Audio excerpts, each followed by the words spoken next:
Good evening and welcome to ITV News. This is Wednesday night's calendar. Hello, thanks for joining us. Here are tonight's main stories. Care in crisis. We're at the home where half its elderly residents face being moved out because of a council funding gap. Now the funding that they're requiring is something we can't afford. It's all about budgets, isn't it? Yeah. Because now we're in an unknown of what is going to happen, where's she going to go, where's she going to end up. Yeah, shocking. Terror at the farm shop, the moment a North Yorkshire store worker was ploughed into but miraculously escaped injury as he confronted a thief. That's a serious profit. How this Harry Potter first edition, bought for £10, could fetch a magical £50,000 when it goes up for auction. I heard that you settled down, that you... And we've the incredible story of Georgia Scully from Huddersfield, who woke from a month-long coma belting out some of her favourite ballads. All of a sudden, she just started to sing Adele songs, word for word. It was unbelievable, but yet she couldn't communicate with us. So then we knew that a little bit of Georgia had come back to us.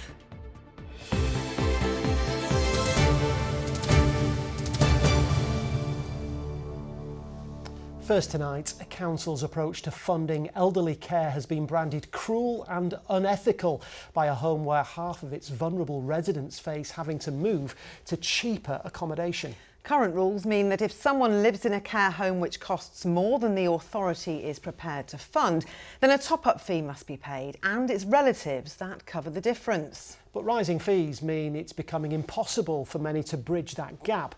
And one care home in Chesterfield says its cash-strapped council is refusing to help. Emma Wilkinson reports. Mary has lived here for 6 years. She has dementia and this is her home from home. It is nice, I don't like it, yeah. The staff take good care of you? Oh yes, very good. Mary's financial situation means she qualifies for help from the council to pay for her care up to a certain amount. But rising costs at this care home mean fees have gone up, and her family say they cannot afford to bridge the gap, so they're faced with having to move her somewhere cheaper within the council's budget. When Mary came into Ashley, all this was discussed and the social services agreed to pay. Now they're turning around and saying they're not going to pay anymore. It's all about budgets, isn't it? They've not looked into anybody, as far as I'm concerned, especially Mary, of what would happen to her if they moved from here to somewhere else. Manager Kelly J says increasing costs like staff, energy and insurance mean they, like many other care homes, have had to raise fees in order to maintain the standard of care they pride themselves on. And she says new assessments made by a council funding panel brought in last year have led to half their residents, 11 in total, now facing having to move if top-up fees can't be paid. We're all about person-centred care and they're not providing that at all. They're doing quite the opposite. It's all around the budgets and it shouldn't be because you can't put a price on someone's life. My biggest fear is that to move a vulnerable elderly resident, the impact that that will have on their mental and physical well-being, I do think will be detrimental. We had a couple of residents last year that were forced to move because of the finance, and that had a detrimental effect. Both residents actually passed away within a month. In a statement, the council said the funding panel is an internal quality assurance process to centralise the approval process and add additional scrutiny to the decision-making process. It added we have allocated workers available to support and work with any family who may be experiencing difficulties, and we would urge them to contact us to help them resolve any challenges they may face. Amanda says she's received no such support. Her mum Merlin's house was sold to pay for her care, but her savings are now depleted enough that she qualifies for council help. But to stay here, Amanda says she would still have to pay around £200 a week. And Merlin's already moved once after the last care home she was in closed down. She's less speech since she's moved.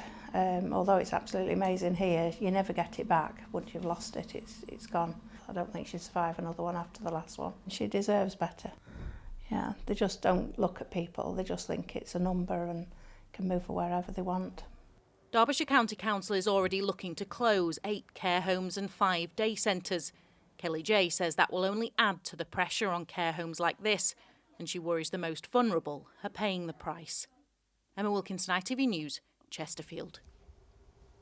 It's worrying times for those residents and their families, and we'll keep you up to date with any developments in that story. Now, though, to the shocking moment, a shoplifter drove into a farm shop worker who was trying to stop him escaping before carrying him down the road, clutching the bonnet of his car. This CCTV footage shows the incident at Mainsgill Farm Shop in Richmond over the weekend. After edging forward, the thief accelerated, throwing the shop worker onto the front of the car as he made his getaway. Thankfully, he wasn't seriously hurt. Alan Lewis, who's 58, has pleaded guilty to offences including theft and dangerous driving and will appear at Crown Court next month. Now, there's concern tonight in a West Yorkshire town over plans to allow a waste incinerator to begin operating in the bottom of a steep-sided valley surrounded by homes. Yes, the site in Sorby Bridge has been the centre of a tug-of-war between planners and residents for several years, but a decision to allow it to start working is now imminent. And it comes as the government says it's considering the future of waste incineration as it strives to go green. Katie Oscroft reports. It's a panoramic view with large parts of Sorby Bridge in the valley bottom hidden by trees. And that's where many people here live, united in their opposition to an incinerator plant being sited there. I have a baby and a 3-year-old, and I don't want them to have to grow up breathing in all these fumes from the incinerator that's at the bottom of a valley. Like, I think the smoke will come around our house level, and it's just completely inappropriate. We've already got a higher incidence than normal of lung conditions such as asthma and COPD in Sorby Bridge. Adding pollution to an already polluted area just doesn't seem like a sensible plan to me. From this vantage point, it's clear to see that putting an incinerator down in the bottom of the valley in those trees, where the top of the chimney doesn't even reach the top of the trees, this is the wrong solution in the wrong place. This is the company behind the plans. A previous application was turned down after a public inquiry. The company does have planning permission but needs an environmental permit. In response to the concerns of residents, Calder Valley Skip says it is commissioning a state-of-the-art green energy combustion plant. It says it's designed to minimise the impact on the environment, and it will convert residual waste into green energy. But as council officers prepare to make a final decision, those against the plans want to deliver a message. Turn it down, but you should not have considered it in the first place, and don't consider any further applications. This is absolute madness. The particular location of this is crazy. I live just over on that hillside there. I've been involved in this campaign right since the beginning, about 9 years ago. When we thought it would soon be over, and we can't believe that they just keep coming back again and again. There's deep concerns about the impact on human health and the environment, and a steep-sided valley is no place for an incinerator like this. The Welsh and Scottish government have already banned incinerators, so there's clearly concerns about their safety. A decision could be made by tomorrow on whether an incineration plant can operate in this valley bottom. Well, residents can only anxiously await news from the town hall here, but as they do, the government says it's considering the role that waste incineration will play in future, given its efforts to decarbonise. Now, this is only a small plant we're talking about, and the company says it will liaise with the community. It's even offering them tours around the plant. But residents say they don't want to see it. They just want this application for an environmental permit to be rejected. Katie Oscroft in Sorby Bridge for us this evening. Now, talking of the environment, a little later in the programme, we'll be looking at the little plant being dubbed Miracle Moss and how it's being used on Marsden Moor in Calderdale to help protect homes from flooding, stop wildfires and tackle climate change. And it was a very soggy start for many of you first thing this morning, but in a matter of hours it was definitely drier and brighter. But now the sun's gone down, the temperatures go down too. All the detail a little later on. OK, next tonight to a call for new volunteers to help thousands of young people across Yorkshire who feel overwhelmed, isolated or increasingly anxious. Childline, which has been running since 1986, says it takes a call every 45 seconds from a child asking for help or advice. And with a number of them reaching out as high as ever, it says it needs more support to ensure it reaches children first time, every time. Chris Conway reports. I have autism. I hate going to school. I feel like everyone looks tired and annoyed after helping me. I just want to be normal. I followed your advice and shared with one of my teachers how overwhelmed I feel about my exams and the situation at home. You gave me the confidence to seek help. Voiced by actors, these calls examples of the type of issues young people are contacting Childline about. Hi, you're through to someone at Childline that you can talk to. Sally is a Childline volunteer and has been supporting young people for the past 20 years. She makes the journey from her home in North Yorkshire to take calls in Leeds every week. When I came, we were only the telephone. Children got in touch and rung us. We now have lots of other ways for them to get in touch. When I came, it was very much a lot of bullying, physical abuse, sexual abuse, some mental health. That's changed dramatically, and I think the majority of young people who get in touch with us now are talking about their mental health. Last year, Childline delivered almost 200,000 counselling sessions with children and young people. The top 3 concerns of callers were mental health, suicidal thoughts and family relationships. In more than 17,000 counselling sessions, Childline was the first place the young person had spoken about their problem. Those figures illustrate why the services on offer at Childline centres like this one remain vital, and why the NSPCC, the charity that delivers the Childline service, continues to appeal for more volunteers. At Childline, we want to reach every child or young person first time, every time, and at the moment we're not able to do that. The more people we have come and volunteer for us, the more chance we've got of reaching every single child and young person. Despite Childline operating for decades, one child psychologist believes the modern pressures created by technology means the service remains vital. There is definitely, with the children and young people that I am working with, there's a thread coming through where they just do not feel that there is space made for them. I can hear things have been really difficult for you lately. Do you mind telling me more about how things have been going? Emmons says volunteers like herself will always take the time to listen. These young people, they don't feel heard. You're not schools or with their families. They do need a safe space where they can open up about their feelings, which they're not getting anywhere else. For anyone wishing to volunteer, full training is provided. The NSPCC say they'll be joining a team whose help for children is just a call away. Chris Conway, ITV News in Leeds. You can take your time, there's no rush. OK, time for some football now. And Leeds United can move back to the top of the Championship with victory over Luton at Ellen Road tonight. Last night they were overtaken by Sheffield United, who made light work of Oxford. Callum O'Hare put them ahead with his first goal for the Blades before further strikes from informed duo Tyrese Campbell, his 5th in 6 games, and then Jesserun Raksaki. 3-0, the final score. Elsewhere, a Josh Windass penalty set Sheffield Wednesday on their way to victory at Hull. Michael Smith sealing the win late on Wednesday up into the top half of the table. Huddersfield maintained their impressive form in League One thanks to a 2-0 win in part to this blunder from Leyton Orient's goalkeeper. Barnsley had to settle for a point at home to Reading. That one finished 2-2. And there was agony for Mansfield, who conceded this fluke goal in stoppage time to lose 1-0 at Wycombe. Now, a Doncaster charity which takes people with cancer to and from their appointments in Sheffield says it's had its busiest year yet and is on track to attend 13,000 appointments. Denise Dunn founded Firefly in 2006 after she was diagnosed with breast cancer. She found many people living in Doncaster and the surrounding areas were struggling to get to their treatment in Sheffield. Denise sadly passed away in 2014, but her fiancé Ian has made sure the transport keeps running. Hannah Norbury reports. When John was diagnosed with prostate cancer at the age of 53, he was devastated. Just the word cancer, you know, that's the one that really, it's scary, to say the least. But he then had to face even more stress. He needed to find a way to get from his home in Doncaster to his radiotherapy appointments in Sheffield. So it's a bus from where I live into town, then it's a train to Sheffield, and then from Sheffield station a bus up to Weston Park Hospital.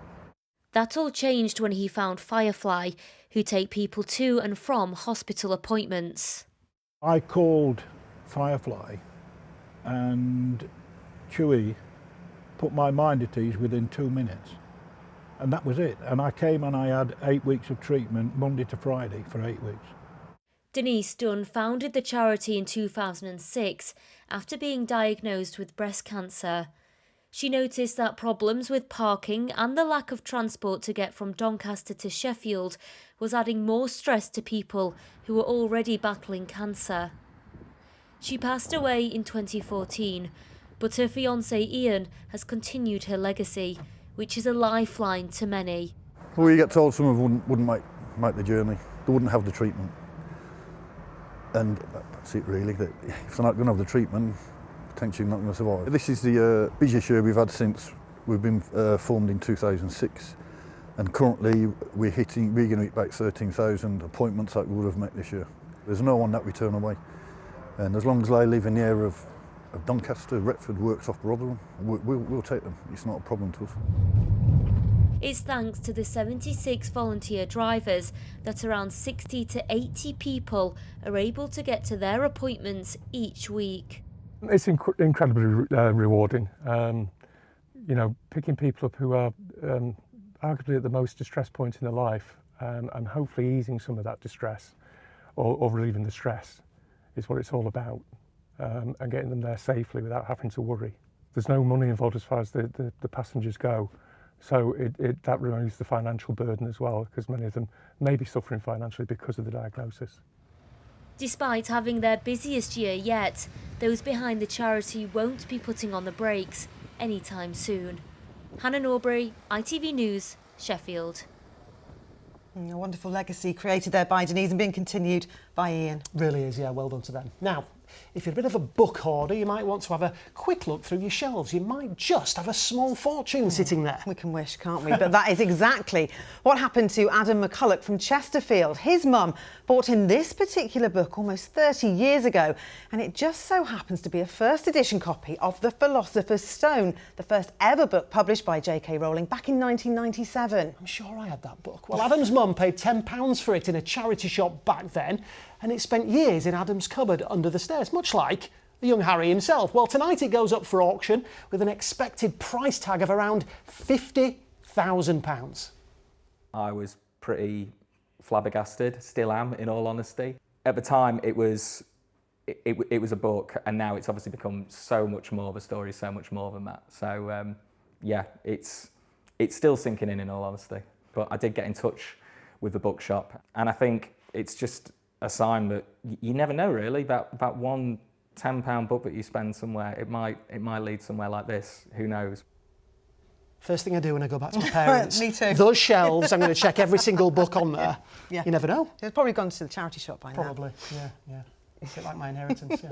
Now, as people in the Calder Valley continue to clean up in the aftermath of Storm Bert, one group from West Yorkshire are developing a solution they say could prevent a repeat of the surface water which deluged some of the properties at the weekend. Yes, that solution, they say, could be in the humble form of moss, which the project, which is working with the National Trust on Marsden Moor, says can mitigate the impact not only of flooding, but also wildfire and atmospheric carbon. Victoria Whittam explains. Flood sirens ring out across Hebden Bridge and Todmorden, warning residents that surface water from the hills pose an imminent threat. This weekend, the rain from Storm Bert and snowmelt sent a fast-moving deluge into the Calder Valley. We're just going to sort of dib in with our dibbers. But a project in Calderdale, the first of its kind, has found a unique solution, a miracle plant once abundant on this land. Sphagnum moss holds up to 20 times its own mass in water. As the rain falls, slowing the flow off the moor, reducing flood risk. Also, the sponge-like structure of sphagnum moss reduces the intensity and the risk from wildfire. And as it grows, sphagnum moss is absorbing carbon and storing it within the peat. Oh, great, because I've only got 2 left. On a day like this, the moorland couldn't look more bleak, but its role in helping to prevent climate change is a really positive one, because peatland just like this can hold more carbon than all of the forests of the UK, France and Germany combined. But that peat wouldn't be here if it wasn't for sphagnum moss. Peatland is a really rare habitat. It only makes up 3% of the globe surface area, but it holds 30% of the world's land stored carbon. And we have 12% of the world's peatland in the UK. So for a small island, the importance of peat for us as a nation for tackling the climate crisis is massive. But centuries of industrial pollution, intensive drainage and overgrazing have damaged this environment. Now the wetlands are dry with nowhere for heavy waters to go. On a dry moorland, the purple moorgrass catches fire. That sets fire to the heather, which sets fire to the peat, and the peat burns for weeks. 40 wildfires have ripped across Marsden Moor over the past 5 years. The financial cost to the uplands, nearly £900,000. Needing a cost-effective way to restore the moor, the National Trust heard about a unique project that could teach volunteers to propagate sphagnum moss. So if we take that one... The purpose of the project is to discover a method of growing sphagnum, to grow the sphagnum, to plant it on our moors, and sharing that knowledge so that we're not keeping it to ourselves.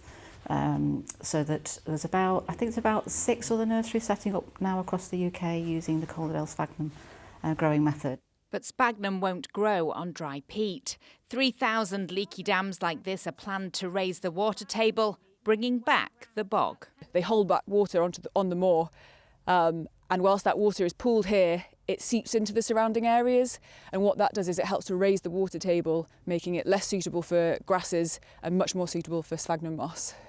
And in the battle to slow the flow, restoring this sponge-like plant to the uplands could play a vital role in protecting homes and businesses in the valley below. Victoria Whittam, ITV News. It's good the old moss is getting a bit of kudos there. It's had a bad rep for a while, hasn't it? You know, clogging up lawnmowers, scarifying, that sort of thing. If you say so. Are you a fan of the moss, Kerry? I am a massive fan of moss, honestly. Really? That's a triple whammy, that, for climate change. It's just amazing. So we need to find the adequate drainage with extreme and heavy rainfall, and that is just brilliant. So I'm here for sphagnum moss. Right, Stormbird was last weekend, and just before that we obviously saw the winds picking up, and Jenny Parker sent this photograph, which was Friday evening, and she says it's really interesting, she's never seen it before in the sky. What is it? Well, there's a couple of things happening here. These are Kelvin Helmholtz clouds, very rare clouds starting to develop, and that's when you get winds at different heights travelling at different speeds. So waves, faster speeds, like a crest of the wave. So this is another example from one of our viewers, Derek, where you can see the real sort of crest of the wave, but it's the stripes that really got us all in the weather department actually thinking, what can it be? And we think, because Jenny took the photograph just before sunset, that you can almost follow the line of the sun setting, and it's basically the shadow of the crest of the wave starting to develop that you can see in the sky. Amazing. Rock and roll in that weather department, isn't it? Very, very rare. Hey, don't take the mickey. It's very, very interesting. Anyway, different kind of weather going on tonight under the clearer skies. Going to see a widespread frost, and we could see some mist and fog. Great fog photos. I've just picked a few. This is the Cow and Calf, of course, at Ilkley, and this is Castleford. A big thank you to Sean.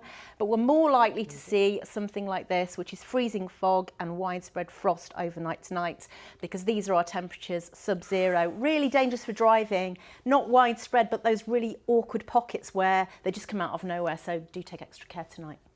Thank you very much. Full You're forecast welcome. coming up. Of course, Thank as always. you, Kerry. Now then, finally, to a really extraordinary story of a woman from West Yorkshire who suffered catastrophic brain injuries in a car crash and almost didn't make it. But when she woke up, she was able to sing Adele songs to the whole hospital ward. Yeah, Georgia Scully was 23 when she had to be cut from the wreckage of a car after it crashed near Huddersfield. She then spent a month in a coma, and doctors had to tell her family she may never wake up. When she did, she couldn't speak, but she could burst into song, and she was word perfect. Amelia Beckett's been to meet her. When Georgia Scully woke up after a month in a coma, doctors thought she may never be able to walk or talk again. A lift home from a night out had ended in a catastrophic car accident, which ruptured her spleen, damaged her lungs, and caused a severe bleed on the brain. Injuries that meant she may never have woken up. It was horrendous. You know, everything was numb. You just have to do what you can for your children. You just keep going. You know, you don't know what to say to each other when you get home. People are ringing to see how she is, and they couldn't tell us whether that she'd be able to walk or talk again. It was just a matter, you know, of waiting. And they waited over a month. When she did finally come round, she was unable to talk. Her mum and dad feared they'd lost the old Georgia, until nurses suggested playing her music. And Mum Sharon knew just what to play. All of a sudden, she just started to sing Adele songs, word for word. It was unbelievable, but yet she couldn't communicate with us. So then we knew that a little bit of Georgia had come back to us.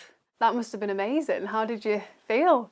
It was unbelievable, to be fair, not knowing if we'd get our daughter back to us. For her to sing out a full Adele song in front of everybody on the ward and the nurses, yeah, it was unbelievable. Settle down, that you... 2 years on, Georgia's regained her speech and movement, and that song holds a special place in her heart. If you ever met Adele, what do you think you'd say to her? I don't know what I'd say. I think I'd pass out because I'd be so overwhelmed. I'd be like, Adele. But yeah, I feel like I'd say to her, thank you for helping me heal, really. Also helping her heal is the charity Day One Trauma Support, who've helped her and her family since she was admitted to hospital. When someone like Georgia goes through such a catastrophic injury, we find that actually it's not just the broken bones and the injuries that shatters the whole world, and the family need that extra support around them, and that's what Day One's there to provide. They're there to help with that financial and practical and emotional support that just goes beyond what the NHS can provide. I heard. Now Georgia and her family are backing their Christmas fundraising campaign and hoping in the future they'll be able to help someone like Georgia. Every now. Amelia Beckett, ITV News, Elland. Fantastic. What a remarkable recovery, and a remarkable voice Georgia's got there as well. Yeah, the power of music as well. What would be your revival tune? Oh, goodness me, don't ask me that. Staying Alive by the Bee Gees. Ah, there you go. It's Gary. She's got a good voice. Good visibility on the horizon. TUI sponsors ITV Yorkshire Weather. Yes, it was a transition from unsettled conditions to a fairly decent afternoon this afternoon. A mix in North Yorkshire got down to -5 Celsius. Some rainbows, certainly out towards the coast with a mixture of sunshine and showers. Inland, plenty of blue sky, very similar to previous days. But yes, out towards the coast, particularly this afternoon, some showers come in off the North Sea. So the area of low pressure to the southeast of the UK has now exited the UK, and high pressure started to build from the north.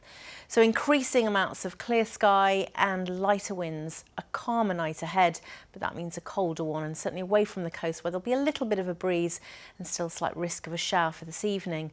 We're looking at a widespread frost and yes, the risk of some freezing fog patches as we head towards dawn. There are your sun times for tomorrow, 7:57 and 3:51. A bitterly cold start tomorrow. Take extra time to scrape the windscreens of the car first thing, and as we head through into the morning, do you think we'll see quite a bit of high cloud, so perhaps not wall-to-wall blue sky. There might be a little bit of cloud developing from the south for later on. But under those clear skies during the day, it will struggle 4 or 5, and by night, certainly for tomorrow evening, we're looking at another touch of frost. But then we start importing a southerly, and that's going to increase the temperatures, so another potentially foggy start first thing on Friday, but as the winds increase, it will lift the temperatures to 8 or 9, and we're mostly dry. This system comes through Friday night, and that imports milder but slightly more unsettled conditions for the weekend. TUI sponsors ITV Yorkshire Weather.